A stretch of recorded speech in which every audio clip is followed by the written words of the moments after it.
for joining us on today's edition of BizTech on Ghana Web TV. I am Ernestina Sewa Asante.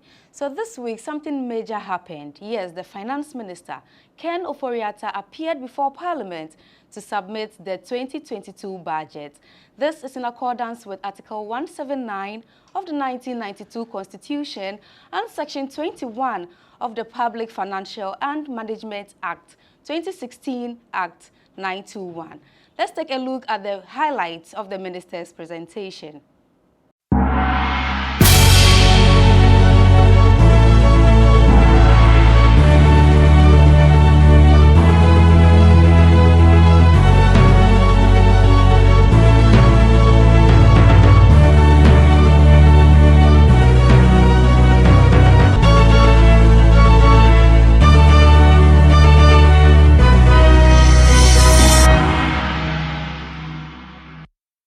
November 2021, Ken Ofori-Atta delivered the 2022 budget statement before Parliament.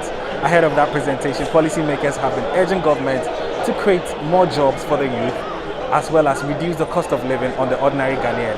On this week's edition of BizTech, we'll bring you some highlights from the Finance Minister's presentation before the House, as well as some reaction from both the majority and the minority in Parliament. Welcome to BizTech on Ghana Web TV. My name is Mauli Aholimega.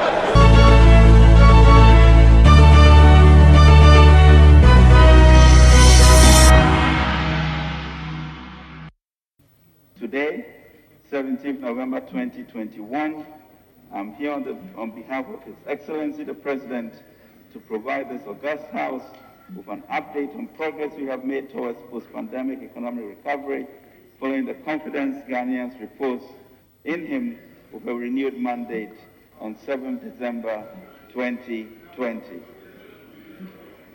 I'll also share with you the plan to get us back to pre-pandemic macro stability and growth levels. More importantly, Mr. Speaker, I will share the President's strategy to improve the living standards of Ghanaians and address the central challenge that confronts us today, unemployment. Mr. Speaker, we have no doubt in our capacity as a government to turn things around. We turned around the economic crisis we inherited in 2017. We are turning around the economic crisis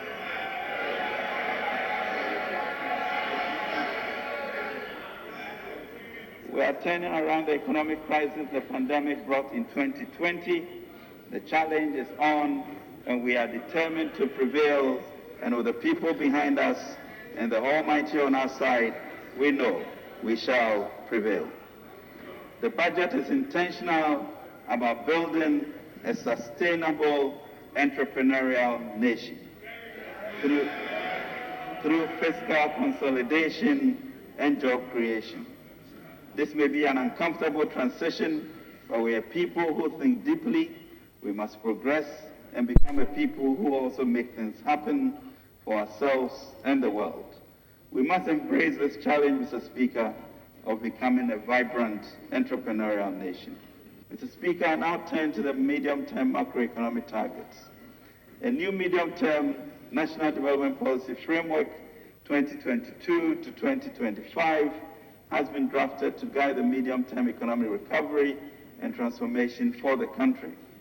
This is consistent with the Ghana Beyond Aid agenda and is informed by our COVID-19 response strategy outlined in the Ghana Cares Obatampa program to enable us build forward better. Mr. Speaker, guided by the medium-term policy objectives, the following macroeconomic targets are set for the medium term, 2022 to 2025. 1. Overall real GDP to grow at an average rate of 5.6%. 2. Non-oil GDP to grow at an average rate of 5.9%. 3. End of December inflation to be within the target band of 8 plus or minus 2%. 4. Overall fiscal balance and primary balance to return to the fiscal responsibility at threshold targets by 2024, i.e. fiscal deficit of not more than 5% of GDP and a positive primary balance. And gross international reserves to cover at least 4 months of imports. Mr. Speaker, total revenue and grants for 2022 is projected to rise above 100 billion for the first time, 100.5 billion Ghana cedis, equivalent to 20% of GDP, up from a projected outturn of 70.3 billion, equivalent to 16% of GDP for 2021. Domestic revenue estimated at 99.5 billion and represents an annual growth of 44% over the projected outturn for 2021. Mr. Speaker, the resource mobilization for 2022 is underpinned by revenue policy initiatives. The increase in domestic revenue by 44% is as a result of the impact of a major progressive tax policy, complemented by improvements in tax compliance and reforms in revenue administration that we have outlined in this budget. Mr. Speaker, total expenditure, including clearance of arrears, is projected at 137.5 billion, equivalent to 27.4% of GDP. The estimate for 2022 represents a growth of 23.2% above the projected outturn of 111.6 billion Ghana cedis, equivalent to 25.3% of GDP for 2021. The key drivers of expenditure growth include capital expenditure, funding of key government flagship programs, wage bills, and interest payments. Mr. Speaker, in 2019, VAT relief was provided on African prints for textile manufacturers to enable them resuscitate their operations and provide affordable textiles on the market.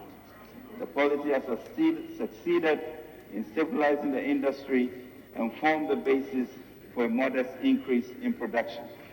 The companies have also maintained their prices over the period, making the cost of local prints affordable. Additionally, they've been able to keep their employees and made some investment in the industry as a result of this policy. To consolidate the gains and expand production in the industry, government has decided to extend the relief for a further 2 years. Mr. Speaker, the VAT flat rate of 3% of the sale price of goods was introduced in 2017 on the supply of goods by wholesalers and retailers. Subsequent reforms to the taxes on the supply of goods and services have made local goods with imported substitutes uncompetitive. Government is correcting this anomaly by limiting the flat rate to only retailers. All other supply of goods and services will attract a standard rate. The object of the flat rate is to provide a simplified system for small-scale enterprises. To ensure that this objective is achieved, the rate will be applied to retailers with annual turnover not exceeding 500,000 Ghana cedis. All other retailers and wholesalers will be charged a standard rate. After 2.5 years of operation, the temporary benchmark discount policy on imports introduced as a stopgap measure has been reviewed to make it more efficient and better targeted. This is consistent with government policy to promote local industry and improve foreign exchange earnings. We are committed to a program of turning our enterprising traders into manufacturers of widgets, tools, and other machinery necessary as inputs for our industrial growth. Mr. Speaker, our roads need fixing and building. Our roads are being fixed. It is true that more roads have been fixed and are being fixed over the last 5 years than any relative period in the entire history of our nation. We even want to do a lot more, and this budget will cater for this. That is why for decades, governments after governments imposed and maintained tolls on some public roads to raise funds for road construction and maintenance. This is the situation in many countries. However, over the years, the tolling points have become unhealthy market centers, led to heavy traffic on our roads, lengthened travel time from one place to the other, and impacted negatively on productivity. The congestion generated at the tolling points, besides creating these inconveniences, also leads to pollution in and around the vicinities. To address these challenges, government has abolished all tolls on public roads and bridges. This takes effect immediately the budget is approved on appropriation. The toll collection personnel will be reassigned. The expected impact on productivity and reduce environmental pollution will more than offset the revenue foregone by removing the tolls. After considerable deliberation, government has decided to place a levy on all electronic transactions to widen the tax net and rope in the informal sector. This shall be known as the Electronic Transaction Levy or e-levy.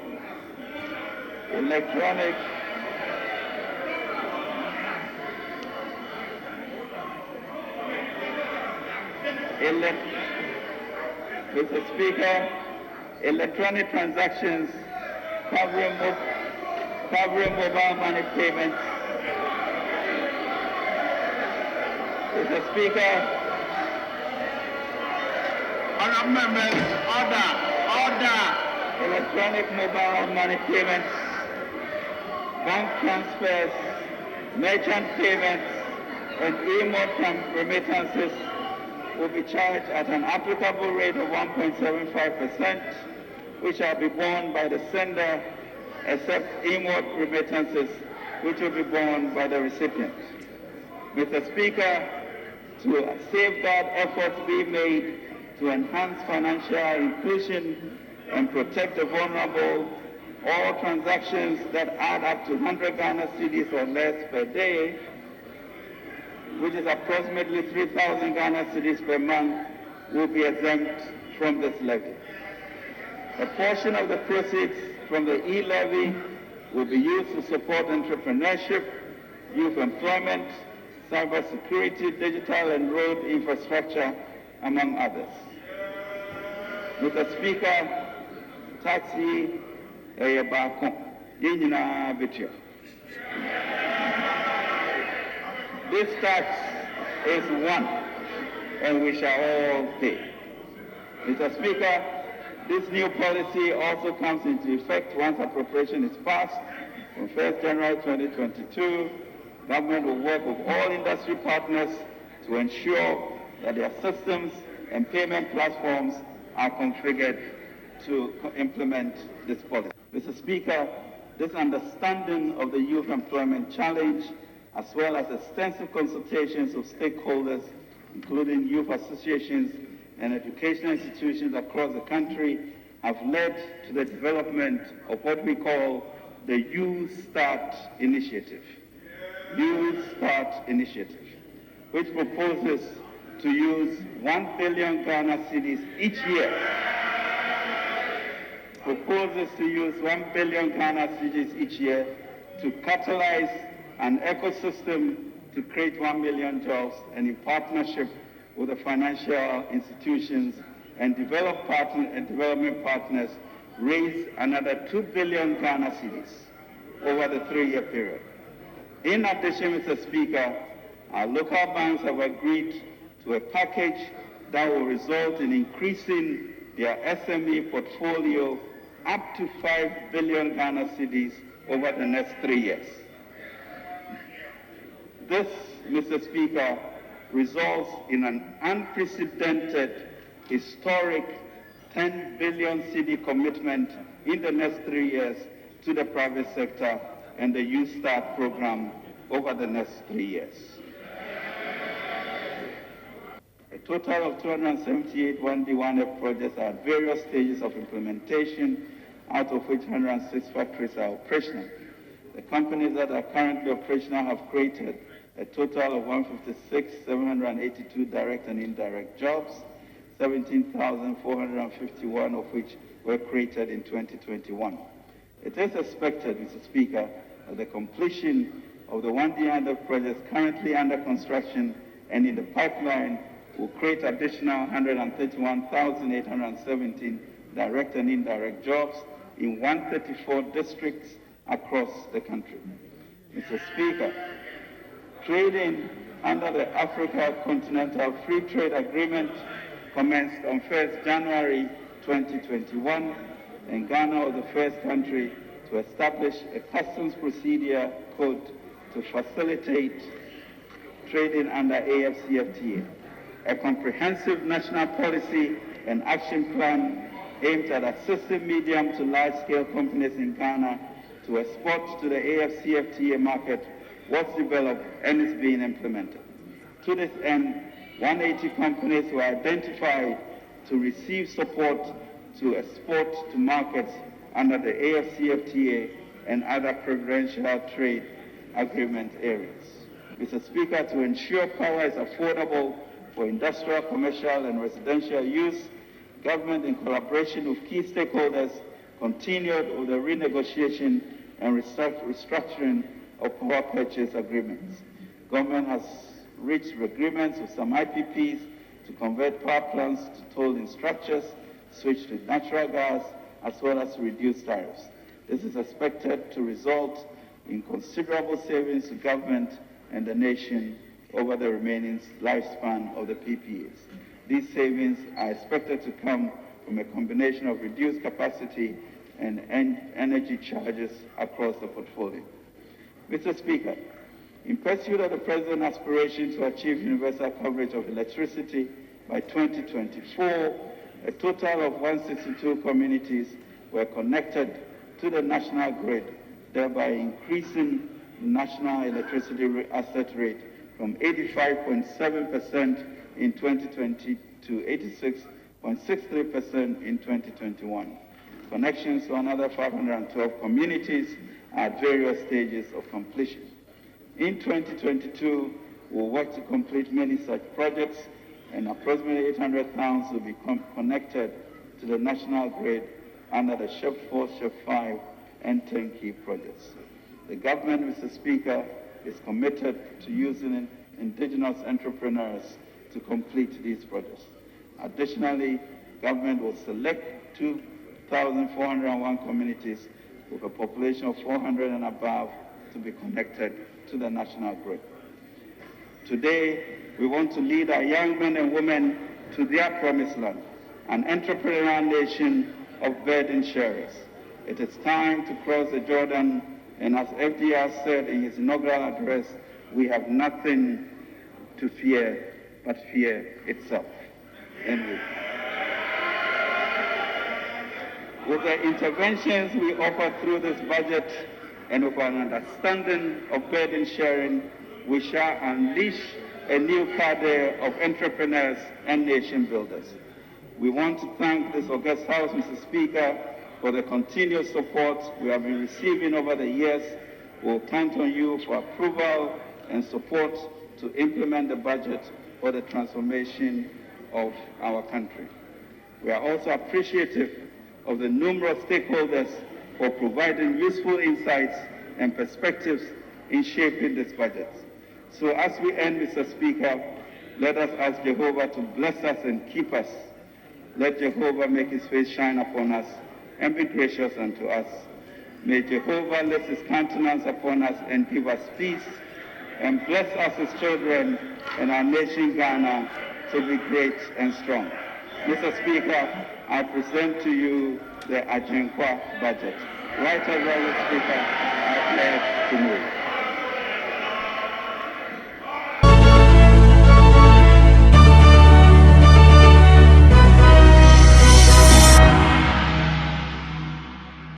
I think there are a number of major things that this budget has dealt with.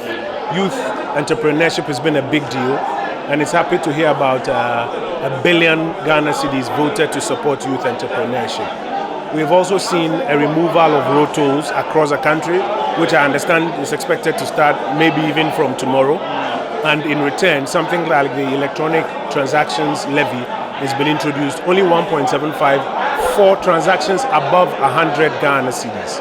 You've also seen, for example, policies that are aimed at ensuring that industry grows by removing the discount on the importation of products that can be manufactured or made right here in Ghana. If you put all of these together, it is quite clear that the administration has walked a fine line to ensure that we do not increase the hardship of the Ghanaian. For example, many people were expecting some taxes on petroleum products. In fact, you heard some of the road transport unions calling for a levy for roads put on petroleum products. It is good to know that there are no extra petroleum taxes or no fuel taxes that have been imposed in this particular budget.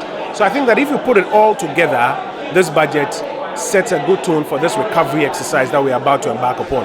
1 billion Ghana cedis to support young entrepreneurs is a significant policy move that the administration has made. What we now need to do is to ensure that there's good implementation so that we can see the results. Well, finally, for entrepreneurs, funding is a very key issue. The finance minister mentioned the Youth Start. What's your projection of that initiative? And that's what is supposed to bring in about 1 billion Ghana cedis to support youth entrepreneurs. Coupled with it some technical advice that will ensure that some of the mistakes that young entrepreneurs traditionally make are curbed. I believe that is something that young people should embrace and take advantage of.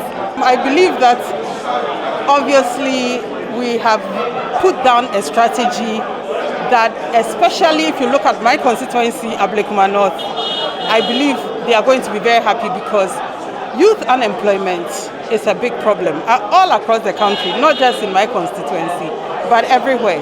And then if you look at the strategy, looking at where we have come through Obatampa, trying to take us out of COVID into a period of growth, now you have a strategy that is clearly mapped out where you have looked at the youth, supporting them financially, giving them training, capacity building, giving them technical skills, mentoring. I have been an entrepreneur for over 20 years, and I know the value of what has been presented today. So if we say that we are going to create 1 million jobs, now I'm looking at it, I believe 100% that we are going to achieve that and more. And I'm excited also because you can see that all of the various entities, banks and other institutions have also bought into it, and they are willing to also help raise the necessary funding. If within 3 years, you and I don't have to struggle, because look at the number of youth that come out of school every year. We always worry about unemployment because everybody wants security services. But if you go elsewhere, in the more developed countries, they focus on the corporate entities and how they are doing. If you look at Ghana, we focus on politics. And I think it is about time that we move away from there and focus on entrepreneurs, because the more they are able to build value, the more they are able to absorb more people. And the great thing is that more taxes will be generated so that development can happen. You and I are always crying about roads, and people are saying that, oh, there was a tax. Look at the volume of money transfers we do. And if you are looking at taking just 1%, 7% of that, and applying it for us to be able to fix our roads. Look, as an MP, I'm very happy. And I know the people of Ablekuma North will be equally happy. But I'm just finally, just on entrepreneurship, source of funding, access to funding has been difficult for entrepreneurs. Absolutely. The finance minister has introduced the Youth Start. Yes. Just give us your projection of what you're expecting this initiative to do for the youth. I just spoke about it because, it has specific targets, and saying that over a 3-year period, we are going to look at 1 million jobs created. They have identified the agencies that are going to lead, which is specifically the Ghana Enterprise Agency and the NEP. These are already institutions that have been working with entrepreneurs. We have already gone through the identification process, digitalization, so identifying people, identifying where they live and all of that. All the structures have been laid. So it makes it easy for a small business with a good idea to come and then be able to get the necessary support, because you realize that mentoring was mentioned in there. It means that there are people who are skilled and experienced who are going to be assigned to help you to make your idea succeed. And the youth have the energy and the ideas to be able to implement the solutions that we need to effectively fix the problems we have in Ghana. So I believe that this is really, really the budget for Ghanaians. It's one of shock and one of disappointment to realize that government is introducing an electronic levy. They are giving a tax relief to the rich and taxing heavily the most impoverished persons in Ghana. The poorest people in this country, the lowest on the economic ladder, are taking advantage of mobile money. to be able to get financial inclusion. This budget single-handedly erodes 2 decades, 20 years of gains that we have done in building digital inclusion in our country. Mobile money has been in operation since 2009. The gains we have made. In 2019, mobile money transactions were worth 370 billion Ghana cedis. By 2020, they were worth 517 billion. That tells you how it is growing. It is the fastest growing sector. The value of transactions in electronic transactions, e-money, is higher than what is going through the traditional banks. Now you place a 1.75% tax on it. So it means that if you are sending 1,000 Ghana cedis across networks or to someone on an MTN network, apart from paying the 10 cedi service charge, you are going to pay an additional 17 cedi 50 pesos. Why is, and this is a government that has the rhetoric that doesn't match their policy directions. They are talking digitalization. But Umia gave a flowery speech on digitalization, things he doesn't understand. And this shows you he doesn't understand it, because you cannot be talking digitalization and imposing a tax that is inhibitive of digital inclusion. And so you have a situation where right now all that you see is that we have moved forward for 2 decades, and they have introduced this levy that is going to take us back. And look, it affects even the telcos. I can tell you on authority, there has been no consultation with any of the telcos. The telcos are hearing about this tax here in this budget. It is a surprise to them. And they are supposed to work out their billing models by the 1st of January 2022. No such consultation had gone in. Who is going to bear it? How are we going to transport it? It's even going to affect the business models of these telcos. Take, for example, a network like Vodafone. What they have used to stay competitive in the mobile money business is that there are no transaction charges when you transfer from one Vodafone number to another Vodafone number. Now, when you do a transfer, Baumia and Nanado and Ofori-Atta are saying that Vodafone must charge you when they say they won't charge. You are taking away tolls, which is a cost borne by rich people who have cars. You are taking away those tolls to give a relief to the rich, and you are taxing the poor person, my poor auntie in the village, who will have to receive money by Momo. Now her money is going to be reduced. This is the unconscionability, and this is the hypocrisy. This is a government that is receiving money from the Swiss government to take away taxes and cost on digital transactions. There's a program called the Remittance Grant Facility, funded by the Swiss government. So you ask yourself, wherein lies the policy credibility and consistency of this government? But it shows you how desperate they are. Clearly, we knew that there were going to be some tax measures, but we never knew that it was going to be this harsh. We never knew that it was going to be this draconian. Because as it stands, even ordinary Momo that we send to our parents back home, once that amount crosses 100 Ghana cedi, this government wants to tax you. Those in the diaspora, if they remit any amount to you here, government wants to tax that amount. They are telling us that don't pay road tolls, but when you go to DVLA, you will pay higher than that amount. The VAT flat rate is being changed. And so clearly taxes alone, this year taxes alone, is increasing from 55 billion to 80 billion. That's a colossal increment of 45%. The new taxes alone brings in tax revenue of 15 billion cedi. So clearly it will bring hardship, it will bring very much difficulty, it will make the cost of living higher, and the minority cannot, let me put that on record, we cannot support these draconian tax measures that will exacerbate the already harsh living condition of the ordinary Ghanaian. And we'll do everything possible as a minority to ensure that most of these taxes are reversed. But the majority is arguing that they are creating more jobs with the Use That initiative. First of all, what's your take on that? And in terms of entrepreneurship, we know access to funding has always been difficult for entrepreneurs.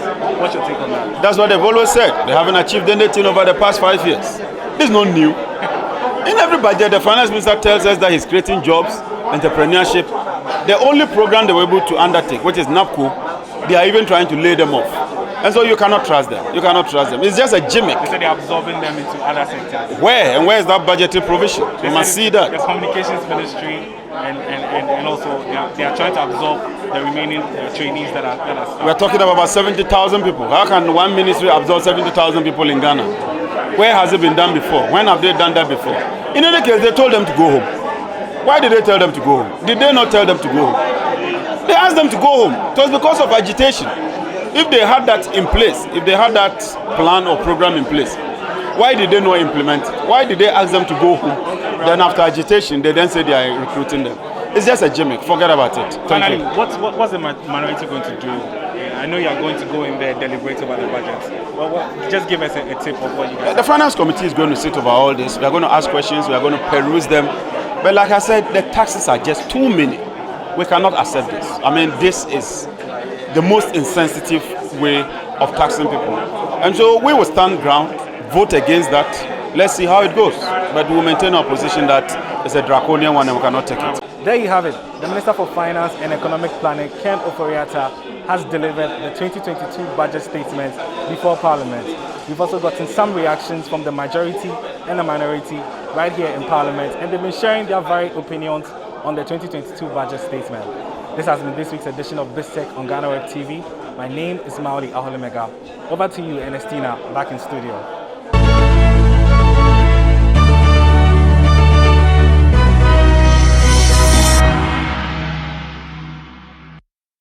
Thank you, Ofori-Atta, for that report.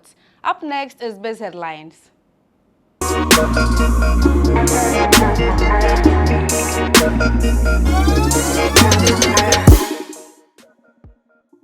To our very first story, Finance Minister Ken Ofori-Atta has revealed that government has finally received its operational license for the establishment of the Development Bank Ghana.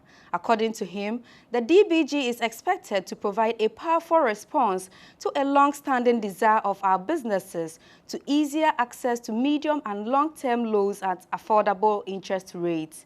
Delivering the 2022 budget before Parliament, he said, "Mr. Speaker, I have great news. On Friday, the Governor of the Bank of Ghana formally handed over the license for the DBG. Not only will DBG as a wholesale bank provide loans to financial institutions, it will also provide partial credit guarantees to complement the efforts of GIRSAL in agriculture and agribusinesses." Away from that, prices of petroleum products at various pumps are expected to remain stagnant in the second window of November this year. The Institute for Energy Security has projected the move is due to a 1.54% decrease in the price of the international benchmark Brent crude, 2.40% increase in the price of gasoline, 0.74% increase in gas oil price, and 0.16% depreciation of the local currency against the US dollar. A statement issued by the Institute's research analyst, Fritz Moses, explained the Institute for Energy Security projects for the price of fuel to remain stagnant for the window despite the increase in the price of finished products. This is due to the recent increase in prices at the pumps. Government has announced a 1.75% tax levy on all electronic transactions, Finance Minister Ken Ofori-Atta has revealed. According to him, the levy will be known as the Electronic Transaction Levy or e-levy and forms part of efforts to widen the country's tax net and rope in the informal sector. Electronic mobile money payments, bank transfers, merchant payments, and e-mode remittances will be charged at an applicable rate of 1.75%, which shall be borne by the sender, except e-mode remittances, which will be borne by the recipient. Mr. Speaker, to safeguard efforts being made to enhance financial inclusion and protect the vulnerable, all transactions that add up to 100 Ghana cedis or less per day, which is approximately 3,000 Ghana cedis per month, will be exempt from this levy. A portion of the proceeds from the e-levy will be used to support entrepreneurship, youth employment, cybersecurity, digital and road infrastructure, among others. Mr. Speaker, taxi Eyabako, Yinina Bitia. This tax is one, and we shall all pay. Mr. Speaker, this new policy also comes into effect once appropriation is passed on 1st January 2022. Government will work with all industry partners to ensure that their systems and payment platforms are configured to implement this policy. Still on the 2022 budget, the Finance Minister, Ken Ofori-Atta, has announced the abolishment of road tolls. He said, inasmuch as money is needed for the fixing of deplorable roads in the country, the establishment of toll booths has led to the congestions at various toll points.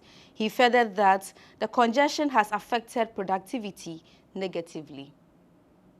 That is why for decades, governments after governments imposed and maintained tolls on some public roads to raise funds for road construction and maintenance. This is the situation in many countries. However, over the years, the tolling points have become unhealthy market centers, led to heavy traffic on our roads, lengthened travel time from one place to the other, and impacted negatively on productivity. The congestion generated at the tolling points, besides creating these inconveniences, also leads to pollution in and around the vicinities. To address these challenges, government has abolished all tolls on public roads and bridges. This takes effect immediately. The budget is approved on appropriation.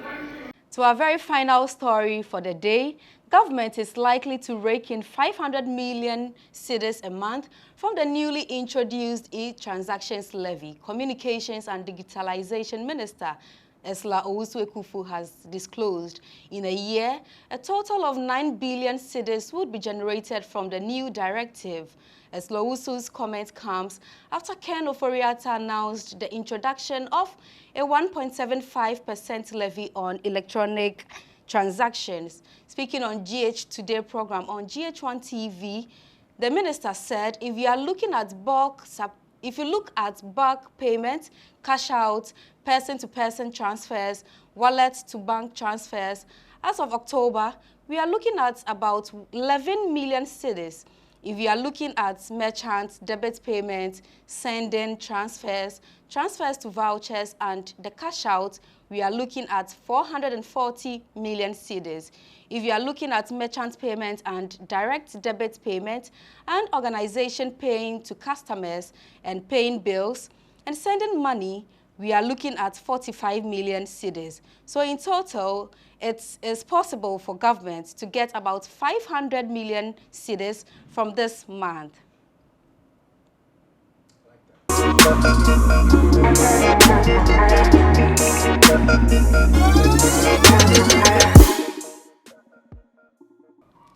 It's a wrap for today's edition of BizTech on Ghana Web TV. I am Ernestina Sewa Asante. But before we go, do log on to www.ghanaweb.com for more stories. Do well to follow us on all social media platforms on Facebook, Instagram, and Twitter at the Ghana Web. On YouTube, Ghana Web TV. Once again, I am Ernestina Sewa Asante. Do have a lovely week.